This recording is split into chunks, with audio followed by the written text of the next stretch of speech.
Saturday Night Theatre. For the second play in the Edith Evans Festival, we present The Old Ladies by Rodney Ackland, based upon the novel by Hugh Walpole. Edith Evans plays Agatha Payne, Gwen Franken-Davis, Lucy Amarist, and Sylvia Coleridge, May Beringer. The Old Ladies.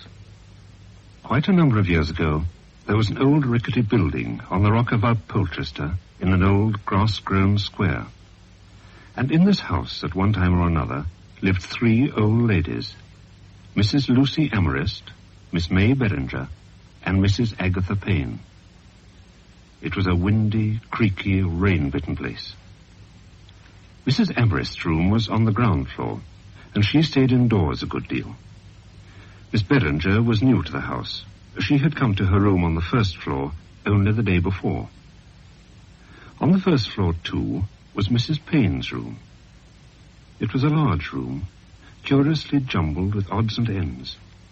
And the first things you notice were a black-haired doll called Miranda in a green dress, and 2 packs of cards scattered on the shabby red tablecloth. There was a cuckoo clock and a large black rocking chair, and in it, Mrs. Payne, a large, stout, shapeless woman with deep black hair and highly colored cheeks. Her hair was tumbled carelessly about her head, and stuck into it askew was a cheap black comb studded with glass diamonds. As the cathedral clock struck, Miss Beringer went nervously downstairs and across the hall, hesitated, and then knocked on Mrs. Amarist's door.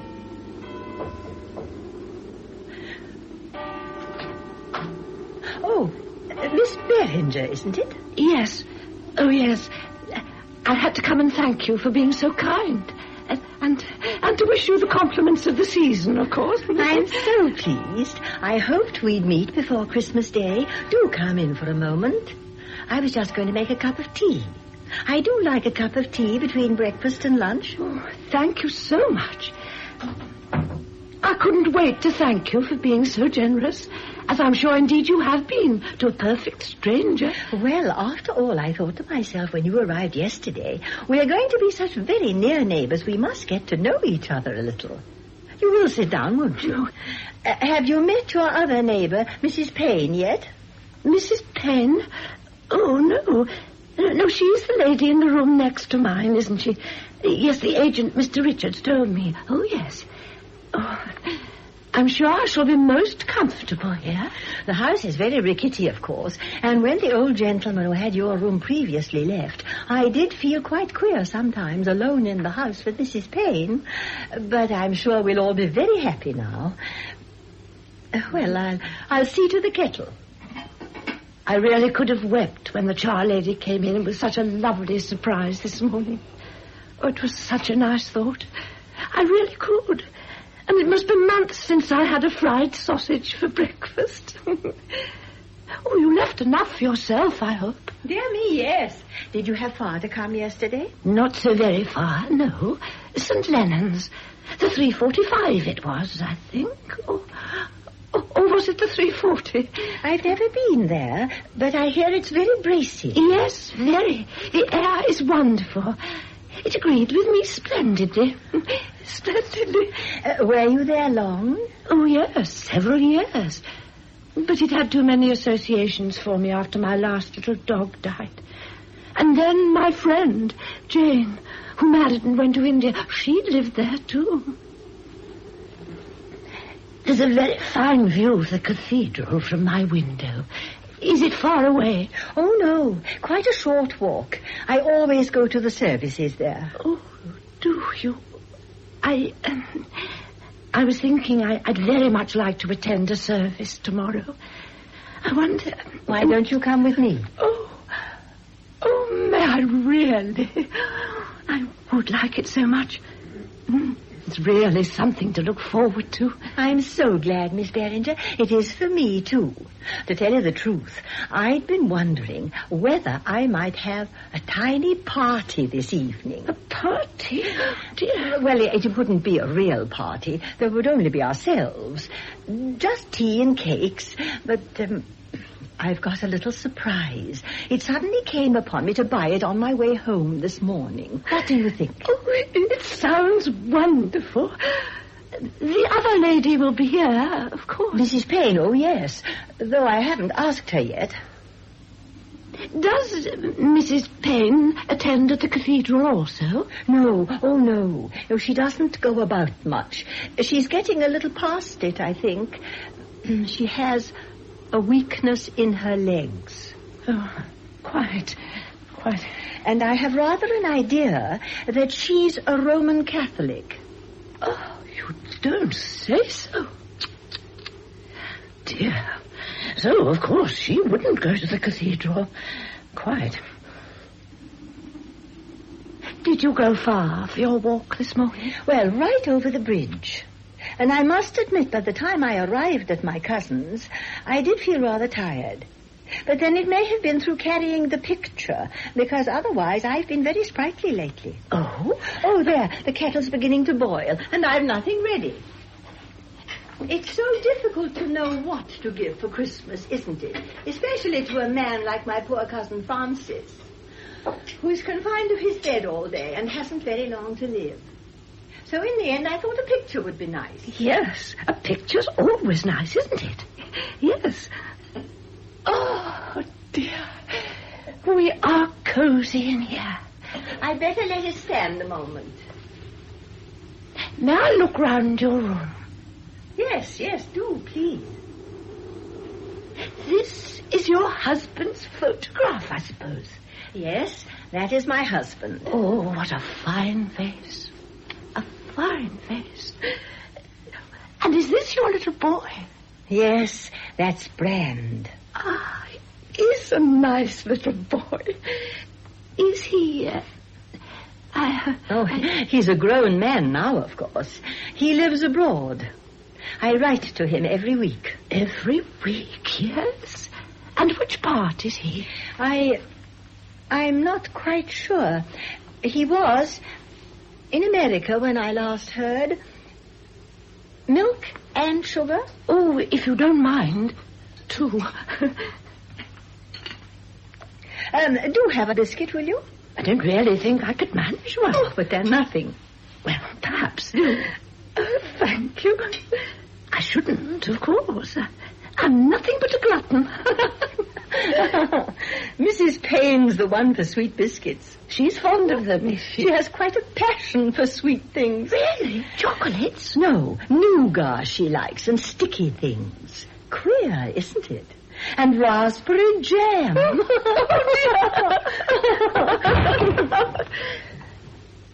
What was that? Oh, nothing. Mrs. Payne, I expect. Oh.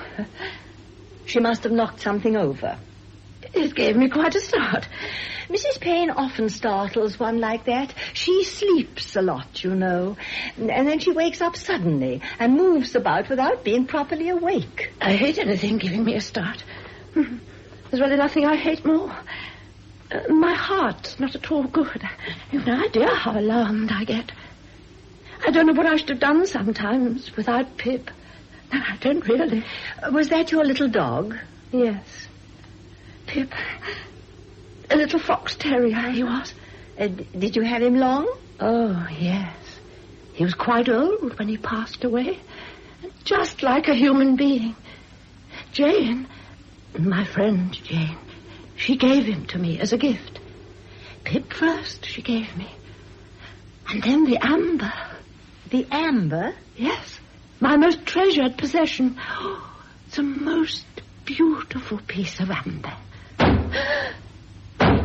It's only Mrs. Payne. Come in. Oh, we were just having a cup of tea. Miss Beringer, this is Mrs. Payne, who shares the house with us here. I'm glad to meet you. You will have some tea. I'll get another cup. It won't be very fresh, I'm afraid. Not for me, Lucy. Are you sure? You know I don't like tea. There's no richness to it. A nice cup of cocoa with plenty of sugar, that's a different matter. But I'm afraid I haven't any cocoa. That's all right. I've had 3 cups this morning for tea. I like it about as much as the devil likes dill water.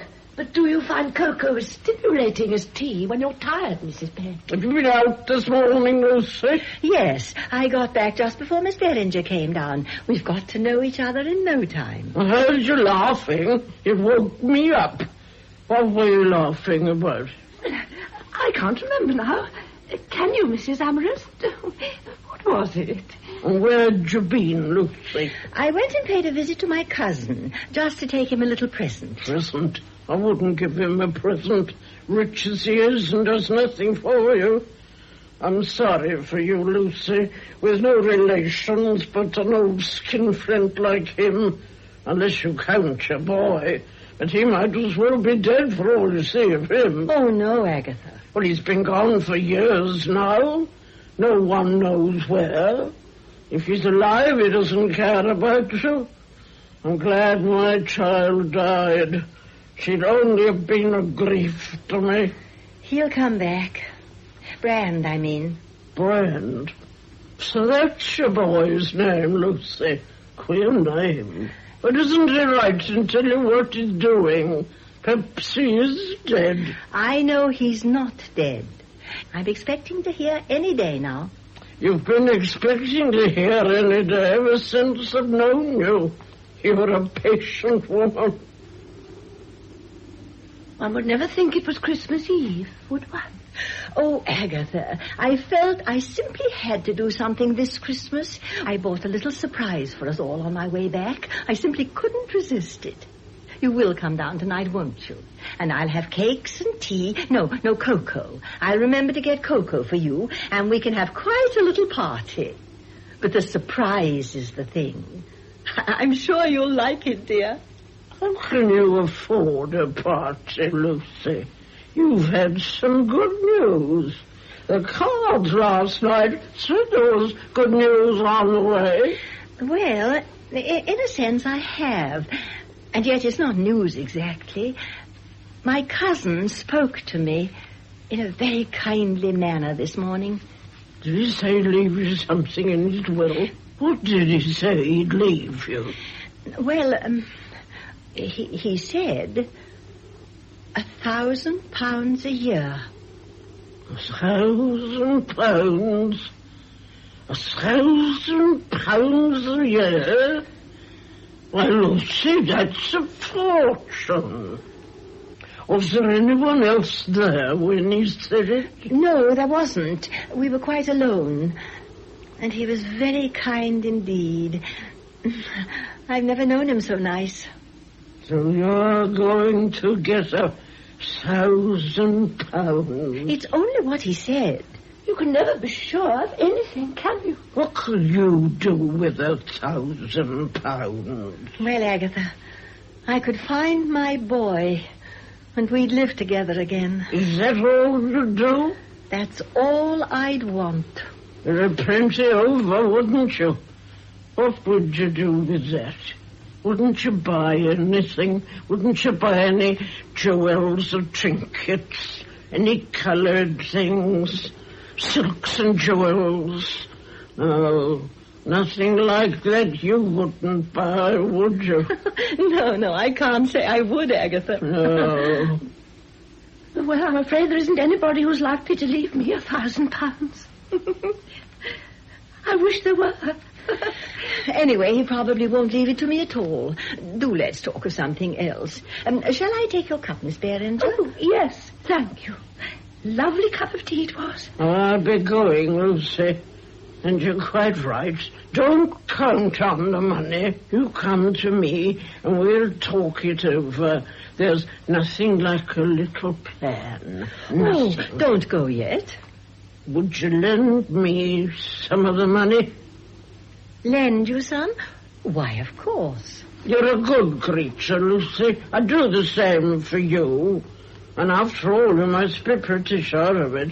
You wouldn't go spending money on parties and surprises, else you've only £10.4 in the bank and nothing coming in. Whatever gave you such an idea? You're quite wrong, Agatha. You are really.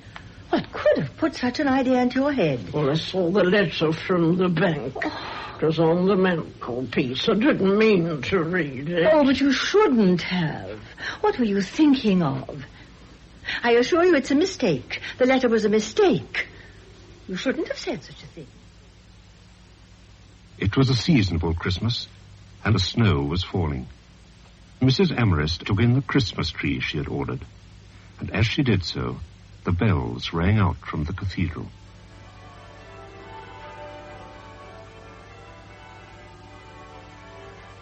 That evening, after she had decked out the tree, she put on her silk dress, hung her thin gold chain with the locket that held Bran's portrait round her neck, brushed her lovely white hair, and sat down to survey her work. The tree tapered gradually to a point that quivered and flickered like a green flame. Chains of frosted silver hung from bough to bough. Balls of fire, emerald and ruby, amethyst and crystal, shone in the light of the candles, and color blended with color. Upstairs, Miss Beringer put on her orange silk dress, and Mrs. Payne her dark purple and her red slippers. At exactly 8 o'clock, they met outside Mrs. Amherst's door. Good evening, Mrs. Payne. How are you tonight? I'm so excited. I don't know when I felt so excited. Come in.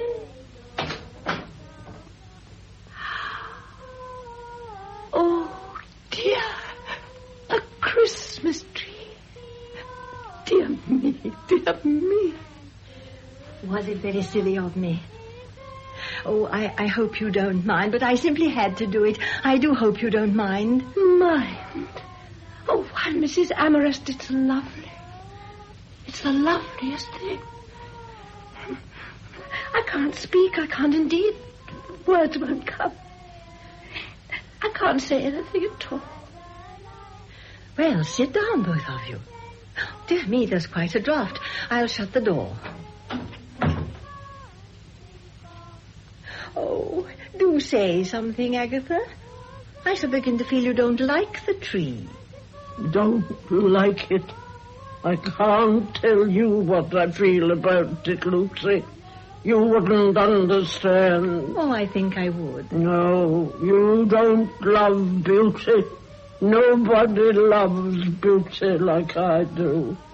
It's beauty and colour, the tree there.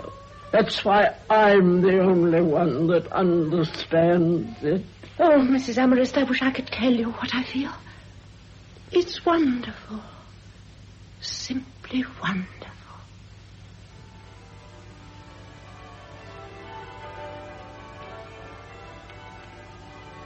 Oh, I'm forgetting all about the tea. You will have some, won't you, Miss Beringer? And Agatha will have cocoa, I know, with lots of sugar in it. I got the cocoa specially for you. I remember once when I was a little girl, when we were all children at Exeter, you know, we had one Christmas time a really lovely fairy on top of the tree. Oh, it was lovely. I wish you could have seen it, Mrs. Amherst. I wish I had. Your cocoa, Agatha.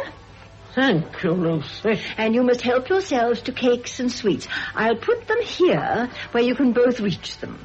Thank you, Lucy. I've never seen such a beautiful Christmas tree. Never. All the afternoon I've kept wondering, well, is it silly of me? I couldn't make up my mind. But in the end it looked so lovely that everything seemed to be justified. Quite, quite. A thing of beauty is a joy forever, as the poet says. More cocoa, Agatha? No, but I'll have another sweet, though. Well, then, now we'll go on to the next part of the program. You mustn't laugh at me, please. They're just little tiny things that I got. The chief part of a present, I always think, is that it should be wrapped up in paper, don't you? Oh, it's silly of me, isn't it? But I was certain you'd like a new dress for that little doll of yours, Agatha. And I couldn't resist the blotter because I thought you'd like the colour. Oh, thank you, Lucy. Yes, I did once a new dress for Miranda. That makes 4 she's got now. The green, the purple, the ruby, and now the blue. Yeah, the room will look nice when I put the blue on her. Oh, thank you, Lucy. It is a beautiful tree. Just what I wanted. Oh, dear me, dear me. I am so glad you like them. It was so difficult to know what you'd like. The Light of Asia by Sir Edwin Arnold. Well, I've always wanted to read that. Always. Thank you, Mrs. Amherst. This is a nice surprise. I don't know when I felt so happy. I don't think I felt so happy since Jane gave me the amber. I feel happy, too. If only I thought my boy were coming home. Oh, I wouldn't mind anything. Oh, dear. Yes, indeed. I wrote to him today, but I can't be sure that he gets my letters. I wish you wouldn't do that. She's fast asleep. Is she? Are you sure? Quite. Mrs. Amherst, I don't like her at all. Do you like her? Don't you think there's something queer? Oh, there's something very odd about her indeed. No, I don't think so. She is a little queer, perhaps, but she doesn't mean anything, any harm. Doesn't she? No. She's old and all by herself. We ought to be kind to her. Oh, I don't think I can be kind to her. I don't like her at all. I really don't. But what should you be alarmed about? Oh, Mrs. Amherst, you should understand. Her manner to you earlier today about your cousin, I mean, it was most alarming. Well, poor old thing, she's so much alone. Perhaps she doesn't know what she's saying. And tonight it's so late for her to be up, and she has this passion for colors. The tree fascinated her. I often think she must come from gypsy ancestors, and, well, that would make her a little different. Very likely. Very likely. But it's no good your alarming yourself about her, is it? All right, Mrs. Amherst. I'll try not to. That's right. I've been wondering now. May I ask your advice, Mrs. Amherst? I shouldn't think it would be very difficult in Polchester to find some sort of position. Would you? What kind of a position? Well, I wondered whether, later perhaps, I couldn't find a position as a companion, perhaps, or where I could arrange the flowers. Oh, I don't know.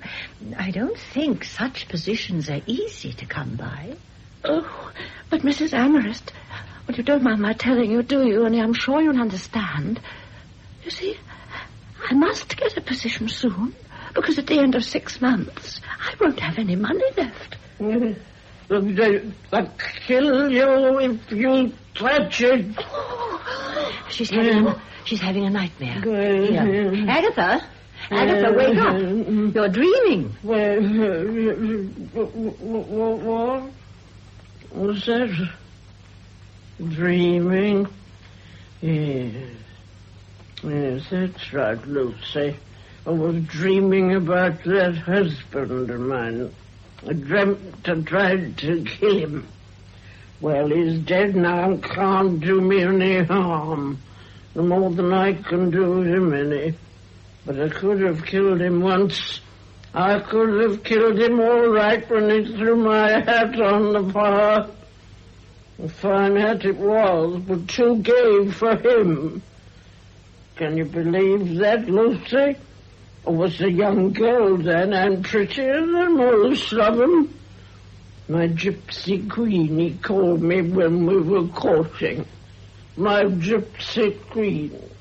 But after that, when he'd got me, no life forgives you then. Not even a gay hat. No. Into the fire, he threw it. Well, I got my own back. Yes, I can't tell you how, because you and Miss Betty, what's her name? Miss Beringer, so ladylike. Yes, and he didn't know how to his dying day. I used to lie awake after he threw my hat in the fire, thinking what I could do to him. And I read a book about China once. There's certain parts of it, though, and I never could read a book right through. But it told you how they'd tie up the prisoners with wire, and then they'd get a rat. Don't! I can't bear it. I really can't. Now I shall have to go. Miss Beringer, you mustn't get in such a state. Agatha, don't go on. Let's talk of something nice. I'm only telling you what I read in the book. Please sit down again. It would be such a pity to end this Christmas party like this. And I believe it's nearly 12 o'clock, too. Christmas Day. Oh, I can't help it. My heart's so bad and my nerves are quite on edge. But I will try. I'd do anything for you, Mrs. Amherst. I'd hate to spoil the party. That's right. Now, Agatha, why don't you put a new little dress on the doll? I'm quite longing to see what she looks like in it. I'm too tired, Lucy. If I go upstairs now to get Miranda, I shall stay there and go to bed. It is late, of course. Oh, let me get it for you. Do let me, please. I won't take a minute to run upstairs. May I? Please yourself. I don't mind. I shouldn't trouble, Miss Beringer. Oh, but I'd love to. I so want to see Mrs. Payne's doll. But where will I find it, Mrs. Payne? You can't miss her. She's a big doll. You'll see her all right. Well, thank you. I'll get her. I'll get her then. Oh, and Mrs. Amherst. Yes? Would you like to see my piece of amber that Jane gave me? Yes, very much. Oh, well, I'll bring that down too, then. Bye-bye, then.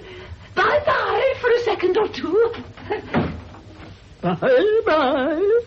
Bye-bye, idiot. Why don't you like her, poor old thing? I don't mind her. She irritates me, that's all. What's she so frightened of everything for? You must admit, Agatha, you are a little alarming sometimes. Me alarming nonsense. Bye-bye. I like people to have gumption.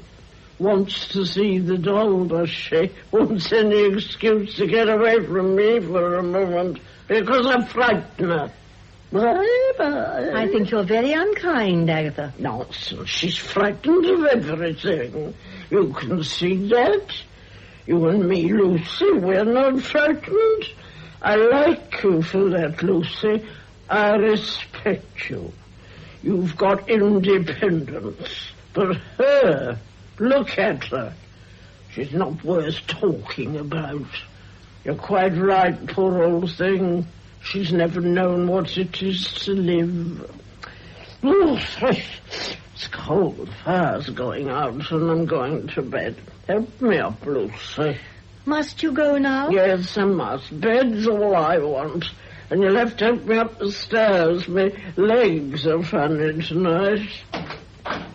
Oh, dear. Are you going to bed now? Look, Mrs. Amherst. I've brought the amber. It's pretty with the light shining through it. Look. Oh, what a lovely thing. It's like a piece of fire. And all the colours in it. That's a beautiful thing you have there. Oh, yes, it is, isn't it? It's my most precious possession. I'm so glad you like it. Oh, I do like it. I'm so glad. It's been much admired. Everybody likes it. It's worth a lot of money, I believe. Do you think you'd sell it if you were offered a large sum? Oh, dear, no. Nothing would induce me. The greatest friend of my life gave it to me. May I look at it a little closer? Oh, I certainly do. May I have it in my hands for a moment? No. Oh, dear, I feel terribly ill. I'm very sorry. My head, it's bursting. Oh, Agatha, you frightened her again, poor old thing. You'd better go to bed. Very well, Lucy. Good night. Oh, Mrs. Amherst, I'm so sorry to have spoiled the party. I really am. She frightens me. She really does. The queer way she looked at the amber and the way she looks at me. But Agatha always looks a little strange. She has those big black eyes. It wasn't only those eyes. I'm sure she's going to do me a mischief. I'm sure she is. I've known Mrs. Payne for a long time. There's nothing to be afraid of. Oh, I don't know. I'm sure I don't know. I've always been afraid of something all my life. It just seems to be my destiny. I'm sure I don't like being under the same roof with her. She'll do something to me in my sleep. Now, don't you worry, dear. Have a good rest, and you will find that you'll have forgotten all about it in the morning. Good night, my dear, and a happy Christmas. The next evening, Agatha Payne asked Mrs. Amherst if she would again light the candles on the tree which had so fascinated her. But the candles were now very low, and one caught a branch and had to be extinguished. Agatha Payne sat without moving, her dark eyes fixed on the tree, watching its death. It was Christmas night, and all was silent. When the last candle had flickered out, Agatha Payne breathed a husky good night and slowly climbed the stairs to her room. A few days later, she was half asleep upstairs in her rocking chair, eating nougat, when May Bellinger knocked on Mrs. Amherst's half-open door. May I come in, Mrs. Amherst? Yes, do. Have you been out? Did you see this letter? Oh, thank you. Dear me, it's typewritten. Will you excuse me a moment? Sit down, dear, will you? Yes, certainly. Thank you so much. Oh, dear. I've had that pain in my knee again today. Oh, I hope it's not bad news. No. No, it isn't bad news. It's from the lawyer. He wants me to call on him. Oh, Mrs. Amherst, I do hope it's something nice. Yes. Oh, dear, it's made me feel quite flustered. I'd better go and see him this morning. Yes, I certainly had. I wonder what's the time? I really think I'll go almost at once. Is it about your cousin? Oh, yes, of course, it must be. I had such a curious sensation during Cousin Francis's funeral the other day. I knew, of course, that it wasn't poor Cousin Francis himself there, but I don't know. It somehow seemed that it was, and that he'd be feeling so cold and lonely. Oh, I must have been in a very morbid state. I don't generally feel things like that. You must have been overwrought. When poor little Pip died, I felt like that. But then, of course, they say that animals don't go to heaven. And nevertheless, I feel certain I shall see him again. I can't help feeling it. I'm sure you're right. I never have been able to get really near people. Know them, if you know what I mean. Dogs, yes. I can feel I know them, but people... I remember once, when I was a girl, I found my mother crying in her bedroom. I wanted so much to put my arms round her and comfort her. But I couldn't think what to say. And even now I don't know why she was crying. Well, I think I'll be getting off now. Was that Agatha's door banging? Oh, dear. I hope not. Oh, I believe it was. That means she's coming down. She's always coming down lately. I wonder if I can get out before she arrives. Oh, let me help you with your coat. No, listen. She's on the stairs. Oh, I shan't stay. I shan't stay. Oh, now, you must, dear. You must get over this feeling about her. It's nearly all imagination. It isn't. You know it isn't. Otherwise, why should you not want to talk to her? Only because she annoys me by not knocking before she comes in. She's very, very friendly. She's been more friendly than ever since Christmas Eve. And you remember how you felt then. She hasn't done you any harm since, has she? In spite of what you thought. Oh, but she has, Mrs. Amherst. She has. I never told you before because you think it's silly of me, but she has. Why, what has she done? She taps on my wall at night. She won't let me sleep. All night, she taps on my wall. Agatha, would you mind knocking before you come in? It's pleasanter, don't you think, for both of us?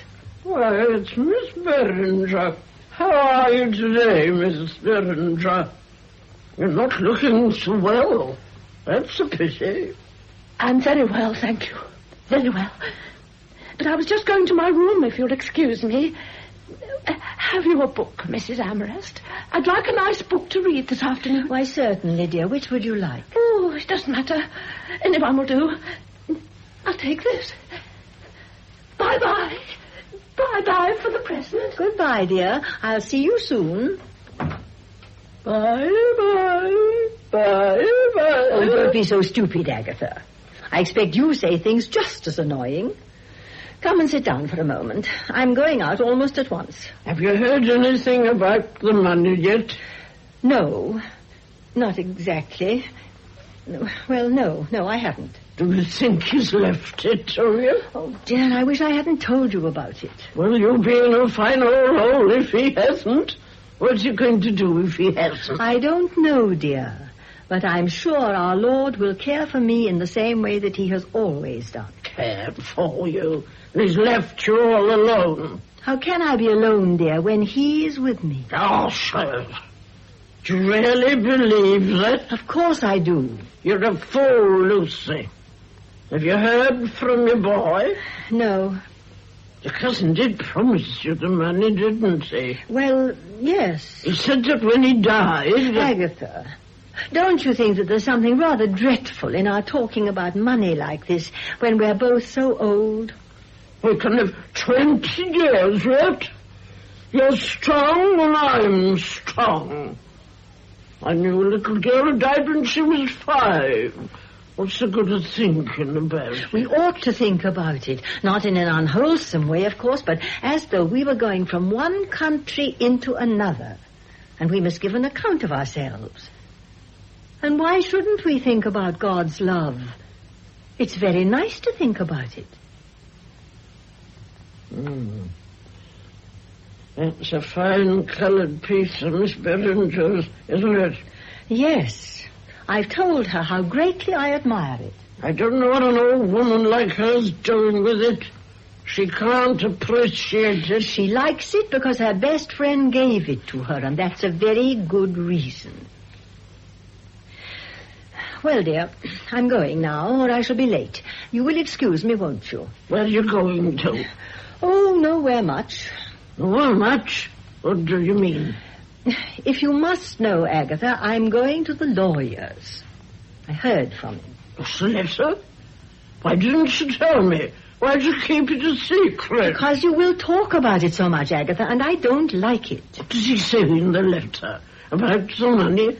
He simply says that I'm to go and see him. It may not be about the money at all.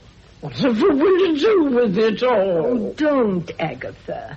Goodbye, dear, and take care of yourself. Goodbye. I shan't be long. Lucy. Yes? I should like to know what he says to you. And then Agatha slowly climbed the stairs, passing Miss Beringer's door on her way to her own room. Come in and have a little talk with me. Will you, Miss Beringer? Why don't you come in? You'll be warmer in here. I'm having a cup of tea. Oh, have it in here. So, Miss Beringer, you're not frightened of me, are you? No, I'm not. Do sit down, Miss Beringer. Make yourself comfortable. That's right. Are you enjoying your tea? Thank you. Yes, very much indeed, thank you. Now, tell me, I don't want to be impertinent, but what are your plans? Oh, I don't know. I really don't know. It's so difficult to say, isn't it? I hope to find some work very shortly. What kind of work? Companion to some lady, perhaps. Some old lady, who can't look after herself. Someone too old to really care for herself. Such jobs are rather hard to find, and you're not as strong as you were. No, that's quite true, but I'm very hale and hearty still. Still quite strong, if the work were not too arduous. Would you sell your piece of red amber if things went badly? I'm expecting to get a bit of money soon. Oh, no. No, I shouldn't like to sell that. It was given to me by my best friend. But if you had to sell it... I would rather starve. I would indeed. I'd rather die of hunger. It's a beautiful piece. Yes, isn't it? But it's because my great friend gave it to me that I value it. If she hadn't given it to me, I wouldn't value it so much. No, I dare say not. You lived in Exeter, didn't you, in your youth? Yes. Yes, I was very fond of Exeter. I wouldn't like to live in Exeter. Too sleepy. Oh, it wasn't sleepy all the time. No, not sleepy at all, no, indeed. There was so much going on. All sorts of things were always happening. Really? I wouldn't have thought it. What sort of things? Oh, I don't know. Well, meeting one's friends and concerts. And in the summer we had picnics. Picnics? Yes, beautiful picnics they were, too. We used to have the moors so close to us, you could see for miles on a fine day.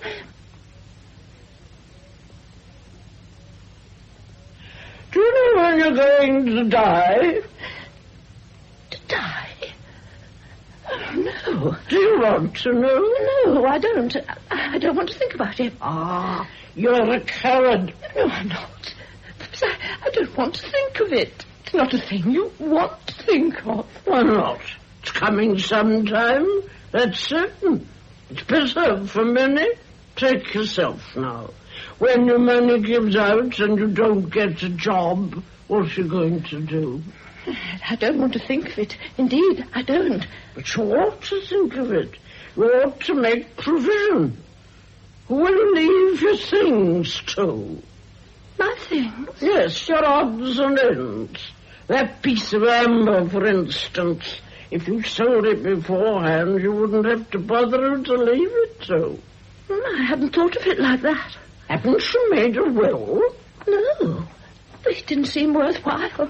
Well, I should make a will at once. You never know what will happen. You better know when you're going to die. Try the cards. They'll tell you. Oh, no. I shouldn't like that at all. I shouldn't approve of it. I don't think we're meant to know. Oh, yes, we are. Here, draw up a chair. I'll show you. I'd really rather not, thank you. I've got rather a headache. If you'll excuse me. Nonsense, it'll interest you. Come and have a look. You've never seen the cards done the way I do them. I'd really rather not. There's nothing to be frightened about. What you looking so frightened for? Miranda can see you. Miranda's never looked so frightened as you do, and she's seen lots in her time. There they are. 6 of clubs, Queen of spades, 4 of diamonds. Shh. This is you. Just as I thought, the 8 of spades. Why am I the 8 of spades? It isn't you who are the 8 of spades. It's the combination with the other cards. You're in danger. Danger? Yes, they show it quite distinctly. I'll deal some more. 4 of hearts, 5 of diamonds, knave of clubs. Yes, there you are, don't you see? 10 of spades, the 10 with the knave of clubs and the 5 of diamonds. You're threatened with something very serious indeed. Oh, dear. This isn't right. Really, it isn't. I think I'll go to bed if you don't mind. Oh, wait a minute. We're just coming to the exciting part. There you are. Isn't it extraordinary? You're in luck tonight. They're coming out well. Now, let's see. Yes, all black. That settles it. Settles what? Of course, there may be nothing in it. Still, it's an odd thing, you know. You're very foolish not to sell the amber. You should certainly make your will. You should indeed. All black. It's wicked. You shouldn't do such things, Mrs. Payne. They're against religion. Yes, all black. You must come to tea another time, Miss Beringer, and we'll do the cards again. Makes a nice change for you. Yes, thank you. I'm afraid, though, I'm not used to these sorts of things. Well, I forget it's only fun. Well, have a piece of nougat. Oh, no, thank you, no. Don't you like nougat? I just don't fancy it. Well, there's none here anyway. Now, that's a pity, no nougat. Perhaps I'll go out and get some. Yes, I will. It's a long time since I've been out, and I'm wonderfully light on my feet today. Wonderfully light. Don't know why it is, like a young girl. Yes. Yeah. Shop's nearly next door. Shan't wear my best hat. Well, I hope you enjoy your little outing, Mrs. Payne. And thank you very much for a pleasant afternoon. Of course, I don't get out much, but there's nothing that does you more good than a minute's walk when you're feeling light on your feet. Now, tell me, Miss Beringer, which hat you like me in? They don't make hats like this nowadays. Yes, the modern style is not at all becoming. These girls one sees, so severe. They won't get the fellas after them like this. A real man, a man who's worth your while, likes a bit of beauty, bit of colour. You can't beat fruit on a hat. Yes, the old ideas are always right. Nonsense, of course they're not right. What's the matter with some people is that they've never been young. I get on well enough with the young folk. Nowadays, given half the chance, I'd a rare old time. Got a cold, Miss Beringer? A cold? Oh, why? You look as if you got a cold. Oh, well, I'm not well, of course. My knee. Oh, your knee? Was your head just now? You got a headache in your knee? Wouldn't suit you, would it, this hat? No, it's rather... Well, I wear a different style. Certainly, I would never choose a hat like that. Oh, grey you'd wear, wouldn't you, grey? Now, hurry up, Miss Beringer. I haven't got your coat on yet. I don't like to keep waiting, you know. Oh, dear, I didn't say I was coming with you. I couldn't really. Get some barley sugar and a new pot of raspberry. She hasn't brought me my raspberry lately, that charwoman. It'll give her a surprise in the morning when she finds I've been out and got it myself.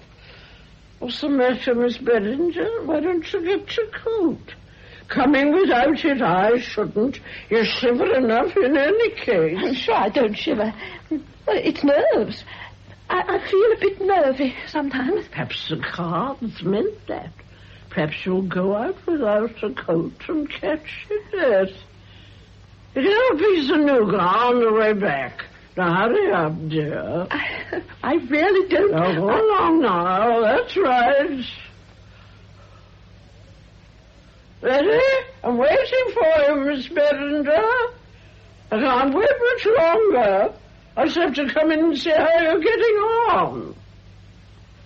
It's a long time you've been. I believe you just sit on the bed without moving. No, I couldn't think where I'd put my things for the moment. That's a thin coat for the winter. Well, no one could say we don't dress in different styles.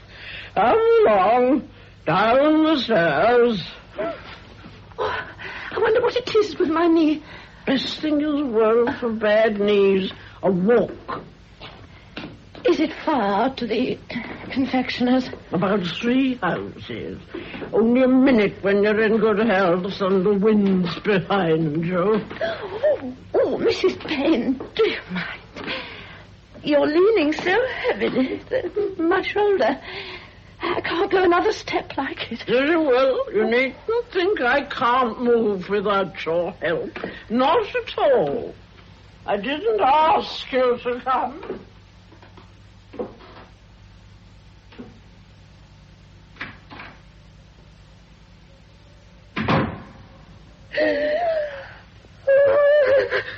I can't stand it. I can't stand it.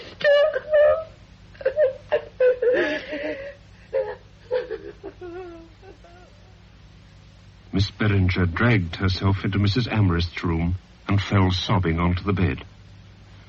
Before long, Mrs. Amherst returned, and Miss Beringer rose quickly. Mrs. Amherst, I must apologize. A most unpardonable thing. I was lying on your bed. That's quite all right, dear. You know I don't mind. Do use my room when you like. I felt so unwell. The stairs. Yes, of course. Have you been out? No, I was going with Mrs. Payne, but I didn't. Has she gone out? Yes, to buy some sweets or something. Oh, she's not been out for a long time. No. Did you see the lawyer? Oh, yes. Yes, thank you. One gets very tired walking, doesn't one? Lucy? Hello, Lucy. Haven't you been? What's happened? Aren't you well? Well, yes, I'm all right, thank you. I just felt a little tired. Didn't you see him? Who? Well, the lawyer, of course. The lawyer you were going to see. Oh, yes, I saw him. Is it all right? The money your cousin left you. I'm afraid I was wrong about that, Agatha. He hasn't left you any? He didn't do what he said he would, that's all. I was silly to believe in it. He's left you nothing? Something of his to remember him by. Mr. Agnew, the lawyer, wanted me to go and choose something, but I didn't feel well enough. Tomorrow, perhaps. He says there's a very nice little writing desk I could have. And that's all? Yes. Why should he have left me anything else? I was only his cousin. It was very nice of him to think of me. Then he cheated you? Oh, no. I cheated myself. It was only one day he was feeling kindly. I happened to be there. He would have said it to anyone else who was kind to him. I say cheated you. He said he'd give it to you. You made a solemn promise. May you rot in hell, I say. It's kind of you to be interested, Agatha, but there's nothing more to be said. There's only... Kind of you to be interested, Agatha, but there's nothing more to be said. It was only an idea that I had that he might leave me something. I shouldn't have spoken to you about it. No, you should not.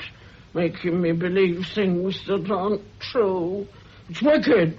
A wicked shame. And you'll pay for it. No one's deceived me and not paid for it. You just wait. And Mrs. Agatha Payne half lurches, half stumbles up the stairs to her own room, where she throws Miranda, the doll, onto the floor and mutters to herself. I'll teach her to take me in like that. Blasted, milk-faced old fool. I'll teach her. Pretending this and pretending that, just to make herself more important. I knew there was no money coming to her. Talk like that to amuse herself, I suppose. Amuse herself. I'll amuse her before I've finished with her. Well, if there's to be no money, I'll get it the other way. The amber. Why did I ever think of buying it? She stole it from me, the Beringer woman. It's always been mine, mine. Before she was born or thought of, it was mine. Long, thin fool, old maid, stealing it from me. You've only got to speak and she's frightened. She'll give it back all right. I'll go and see her. She'll give it back to me whether she wants to or no, if I have to wring her neck to get it.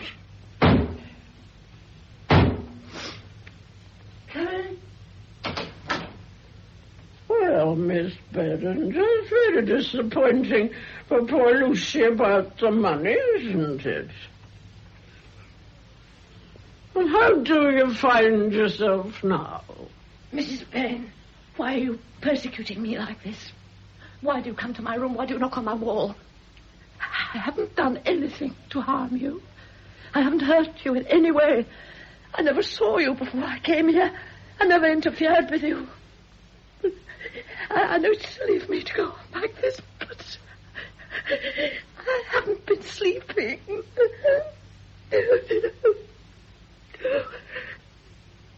Won't you leave me alone?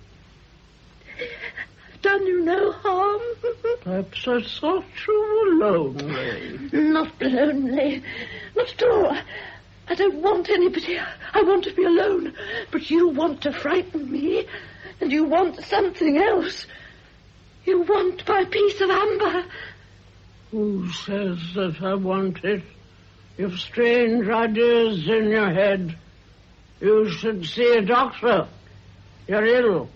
The cards said you would be. That's it. Of course, I'm ill. I know I'm silly if you put ideas into my head. I always was as a child. I've been like that ever since I was a child. But I'm not going to die. I'm not going to die.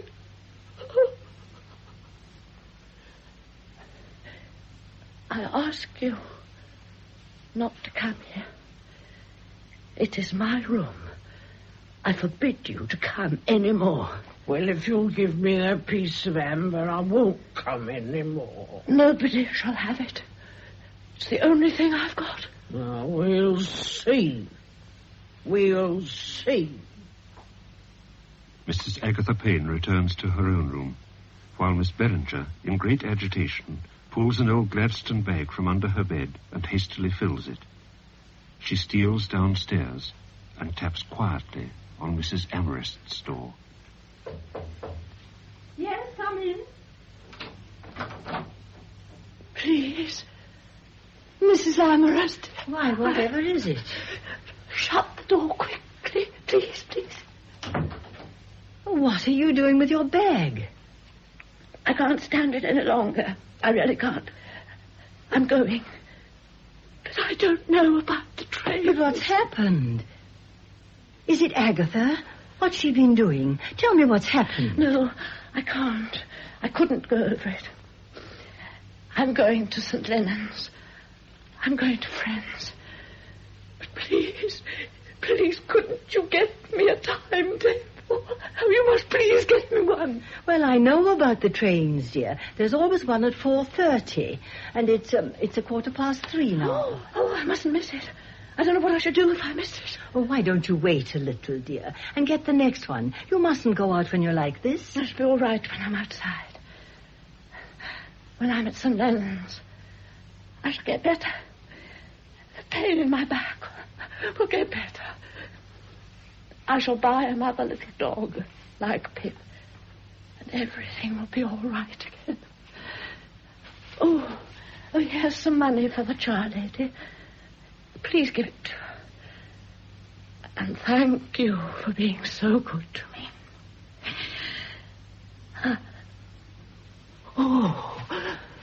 What is it?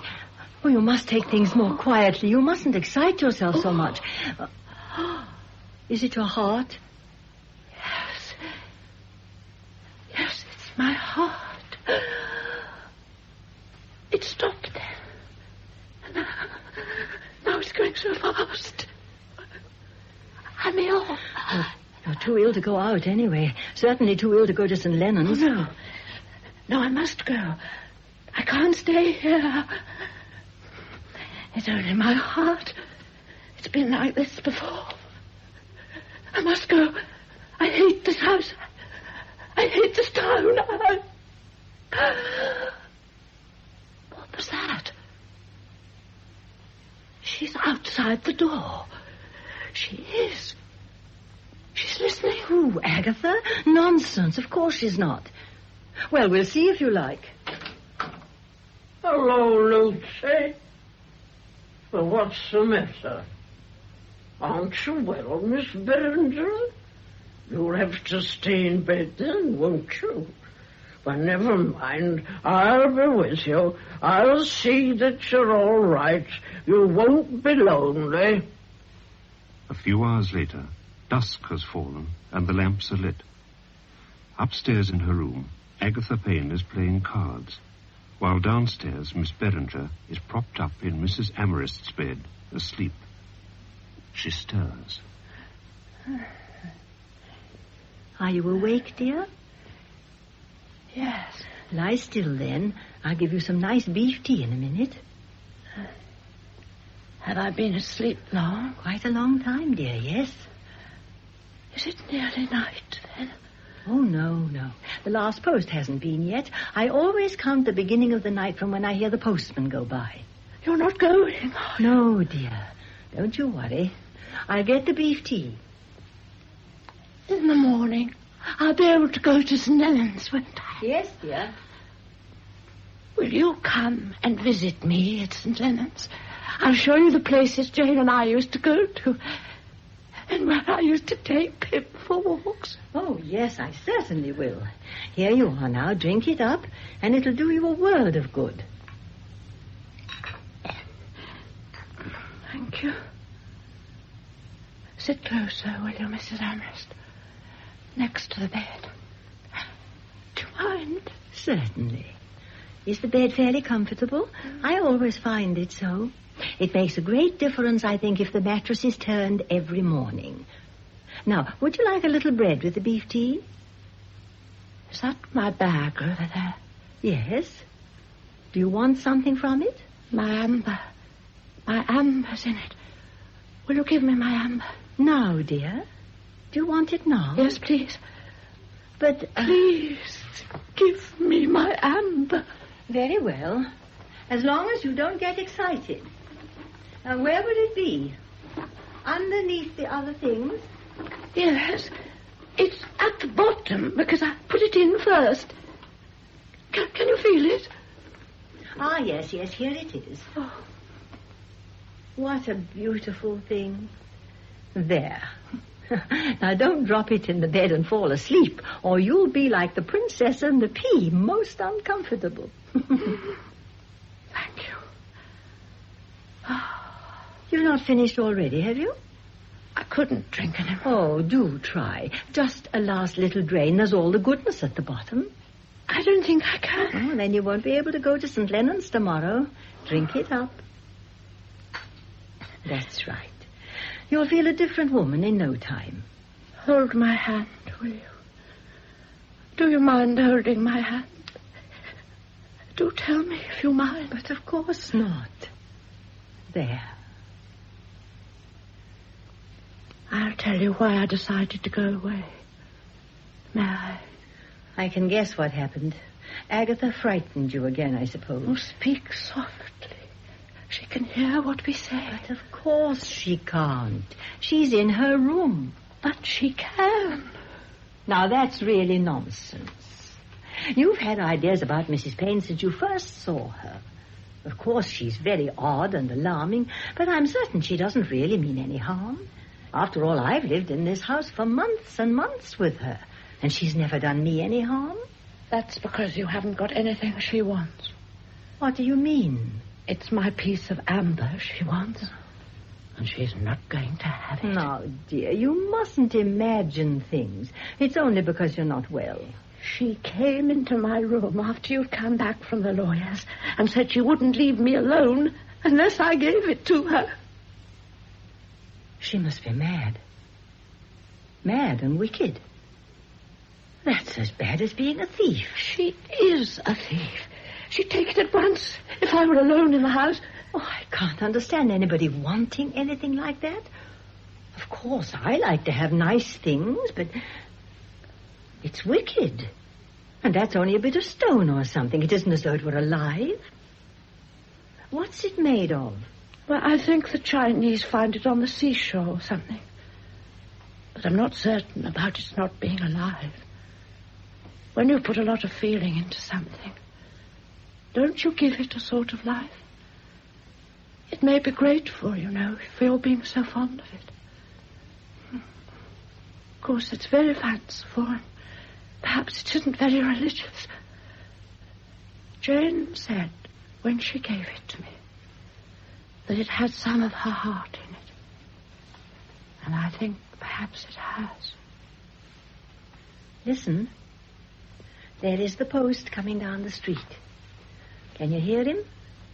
It's the night, then. Yes. You're not going, are you? No, dear, of course not. What would you like? Would you like me to read you something? Oh, yes, please. Let's see what there is. Oh, I wonder what that is. We seldom get anything by the last post. A circular, probably. You're coming back. You're not going, are you? Of course not, dear. I can't make it out in this light. Seems to be covered in stamps and addresses. What's it say here? Not known, is it? It's from my son, Miss Beringer. At last. After all these months. Your son. Oh, Mrs. Amherst. A whole year. Where can it have been? And he sent a photograph. Dear old lady, I can't pretend to have been much of a letter writer during the last year, and I'm ashamed of myself. What I wanted to do was to make my pile turn up unexpectedly in Cheltenham, give you the fright of your young life, and then make you a duchess as you ought to be. Oh, dear. But I've had bad luck over and over again. I was on to a wonderful thing 3 months ago, but then what did I do but go down with diphtheria? Oh, what a terrible thing. He must be better, or he wouldn't be writing. But I'm all right now. Yes, you see. And there's some land prospecting down south that promises fine. I'm enclosing a photograph I've had taken here. There he is, Miss Beringer. Oh, yes. Oh, dear, yes. He's very handsome. Such a nice expression. It's a splendid photograph. Glad you're stopping at Cheltenham where you've plenty of company.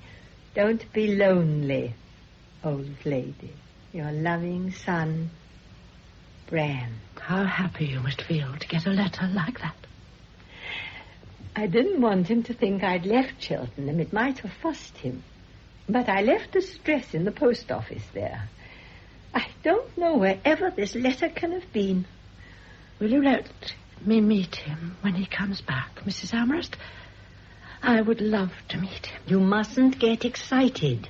It's nearly time to go to sleep. I'm going to sleep upstairs tonight. Oh, Mrs. Amherst. I'll just take my things up, and when I come down, I'll read you something till you go to sleep. Promise not to be long. You're not feeling worse, are you? Is your heart bad still? Yes. My heart. Put your hand here and see how it jumps. Well, you must let me get a doctor in the morning. I insist on a doctor. Excuse me, Agatha. I want to speak to you a moment. Excuse me, but I must speak to you. It's important. What is it? I've been seeing Miss Beringer. You know, of course, that she's ill. But I don't think you realize that she's very seriously ill. Well, I had to take her into the room, didn't I? I can't help her illness. What have I to do with her? You've been in there and said something that frightened her. She's easily frightened, and her heart's very bad. She has an idea that you want to steal something of hers. I can't believe that of you, but sick women have strange fancies. She's done you no harm.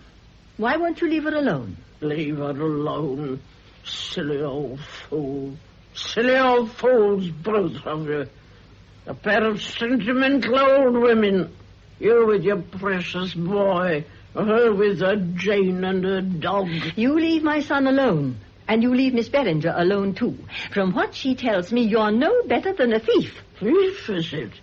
Now, you leave me alone, Lucy Amherst, to mind your own business, or it'll be the worse for you. It is my own business. The poor woman's sick and has no one to care for her. If you go and frighten her again, or, in fact, go near her at all, I'll call for the police. You will you? What are the police to do with it? You'd look fine and silly with the police coming in. You'd have them arrest me, I suppose. And what for? Now, look here, Lucy Amherst, you mind your own business. I've stood you long enough poking your nose in where you're not wanted. I've not interfered with you. If I, then leave me to myself. You may say what you like to me. I'm not afraid of you. But that poor woman's old and ill and penniless. Give her another fright, and with her heart as it is, anything can happen. And then you'll be a murderess as well as a thief. She's so bad as that, is she? Well, what does it matter? We are old and penniless, too. 3 penniless old women. The Beringer woman's always complaining and crying. It'd be a kindness if I were to go and put my hand round her neck and choke her. How can you talk like that? It's only because she's got something you want. A piece of colored stone that is nothing. Nothing at all. Speak of what you understand. What do you know of lust or desire for anything? You've never felt passion with your milk and water religion and sentimentality. If I were to know that I'd only half an hour more to live, I would want the sensation of owning that beautiful thing. Beauty. You don't know the meaning of the word. Mrs. Amherst! Mrs. Amherst! There, she's calling. Just you leave her alone. Mrs. Amherst! Mrs. Amherst! Mrs. Amherst! Mrs. Amherst! Oh, please come. I'm so frightened. I'm so frightened. Why, whatever is it? You'll catch your death of cold getting out of bed like that. So get back at once, Miss Beringer. You mustn't be so silly. I'll stay with you. I couldn't help it. I had such an upsetting dream. I really can't tell you how upsetting it was. Oh, my dear, you mustn't get so distressed just because you've had a silly dream. But I couldn't help it. It was a real nightmare, worse than anything I've had for years. My nerves are in such a state I don't know what I'm doing. Now get back into bed. It won't do any good sitting shivering on the edge like that. I know how stupid you must think I am. But do you think dreams mean anything? Just get into bed, dear, and then you can tell me all about it. It was so vivid, as if it really happened. There was this road stretching a long, long way ahead in the wood to one side. Yes, and there was a wind, a bitter, biting wind blowing. And I had to go on to meet this terrible something. I didn't want to, but I couldn't stop myself. And I thought if I can get into the wood, it'll be all right. But I couldn't stop or run away. I just went on faster and faster. Then, as I got nearer, I could see the crossroads in the moonlight. And there was this someone waiting for me. It was so terrible, Mrs. Amherst, and tongue seemed to be coming out by the throat. I had to call him. Oh, do forgive me. Please. There's nothing to forgive. Now, pull the clothes up. There, that's right. Now you're nice and comfortable. I gave Agatha a proper talking to. She won't annoy you any more, I'm sure. You spoke to her. Oh, you shouldn't have. Oh, dear, what did she say? Whatever did she do? I told her that if she went near you again, I should call the police, so you're not to worry about her. And I'll leave the door open upstairs, and then I can hear if anybody moves about. Now, you're sure you're comfortable? Your heart isn't troubling you so much, is it? No. Oh, but do stay with me a moment longer. I don't want you to go. Why, of course I will, dear. You don't think me foolish? Of course not.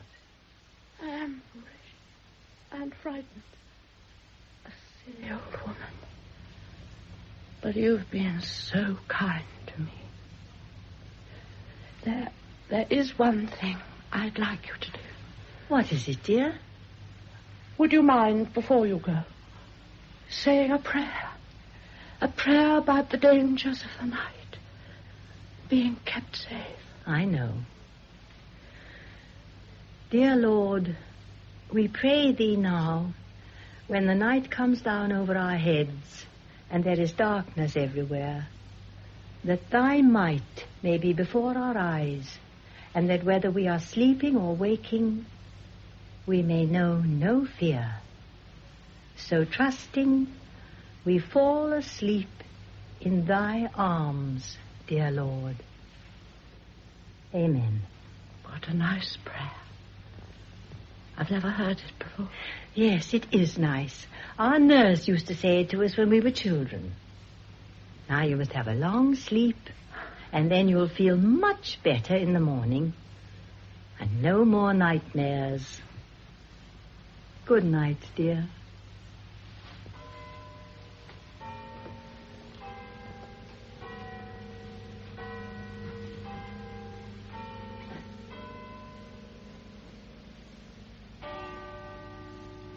Time passes, and Agatha Payne's door opens quietly, and she creeps across the landing and downstairs.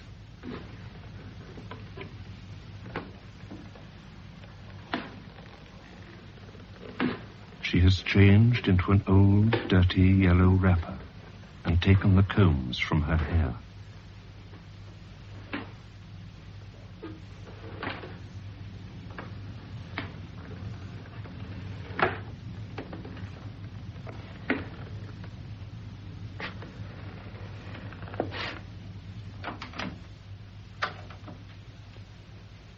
Who's that?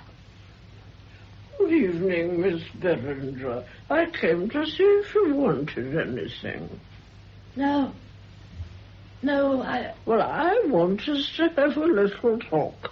If you're sleepy, I can wait. I'm not at all sleepy myself. Why do you complain about me? I haven't complained. Yes, to Mrs. Emerist. She came into my room and was very insulting. I'm sure I've been very kind to you. There are not many who would bother to be so kind. Oh, go away. Please go away. Go away? Oh, no, I'm very comfortable here. I know why you've come. I came to make you more comfortable, that's why. To smooth your pillows. Don't touch me. I'll scream. I'll rouse everybody. Don't be so frightened. You're always frightened, aren't you? Leave me alone. I want to sleep.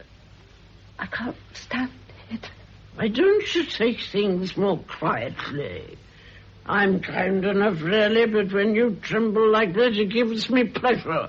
And the more you tremble, the more I like to make you. I lift my hand and see you shake all over. Can't you see that I'm ill? My heart is bad. It's true what you say. I am frightened.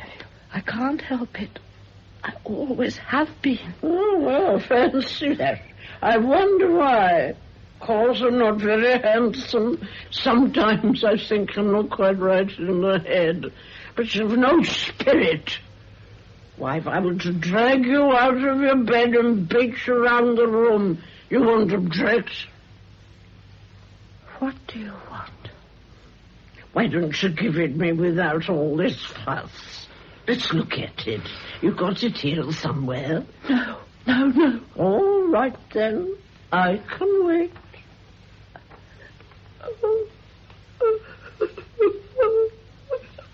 Crying? What you do that for? I've never cried in my life. Not even when my lover left me because he was tired of me.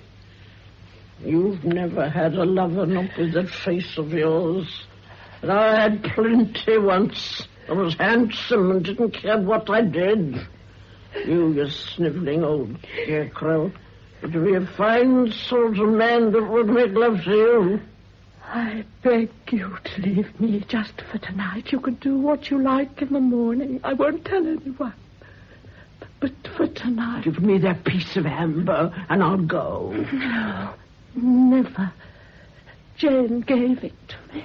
Very well, then. I'll wait. I don't care. I can sit up all night if need be. Ah! So you have it in your hand. I wondered where it was. Let me go. Please let me go to Mrs. Asher. Think not. You'll catch the death. You get back to bed. I'm mistress here now. You want looking after, I can see. You're not safe to be left. So you're holding it under the bedclothes, are you, like a schoolgirl? Give it me for a moment. I'll give it back to you. No, I won't. You won't you? Perhaps I shall have to make you. In spite of my affection for you, I don't think I can sit here all night. Now, come on. Give it up. I'm not going to hurt you, but I'm going to have that piece of amber because I said I would. Come now, give it to me. You silly fool, don't aggravate me. I shall hurt you if you don't take care. I'll give it up now. Are you going to let me have it? I shan't ask again. I mean what I say. Jesus.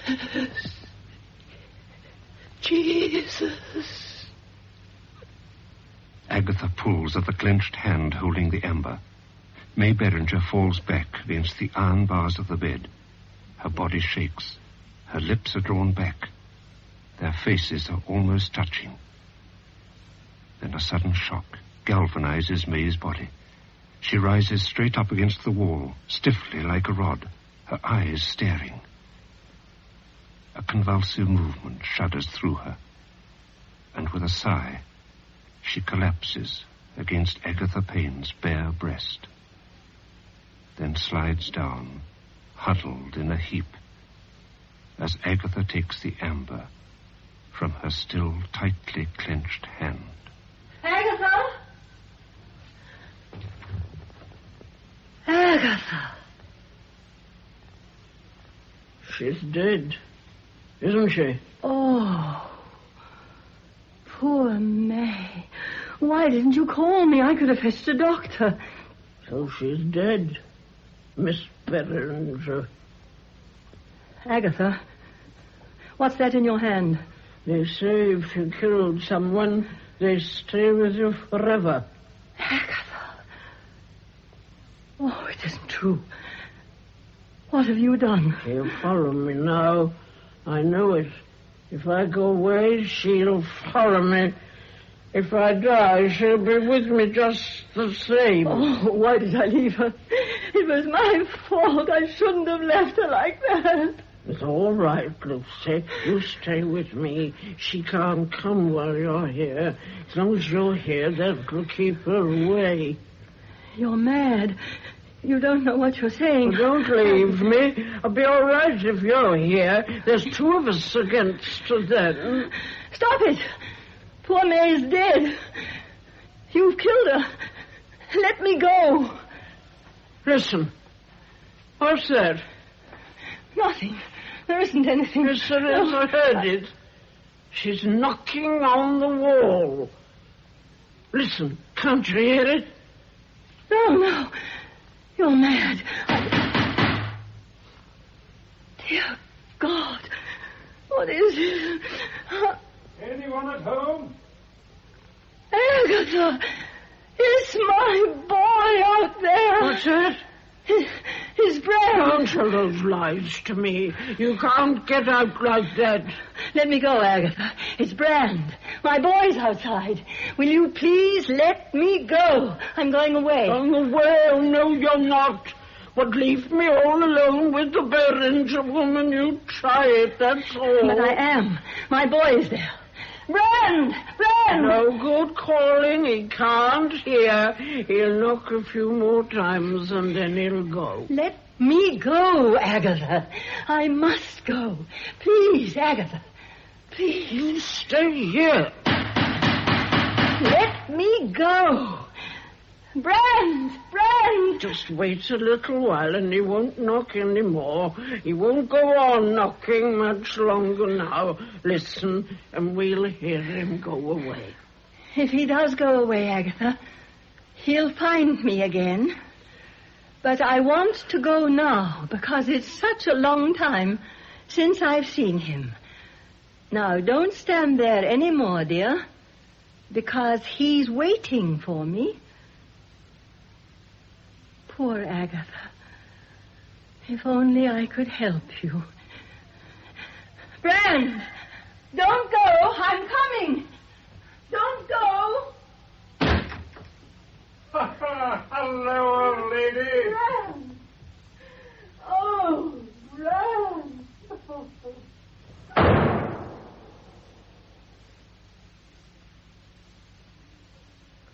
So it's between you and me, Miss Beringer. And I'll beat you yet.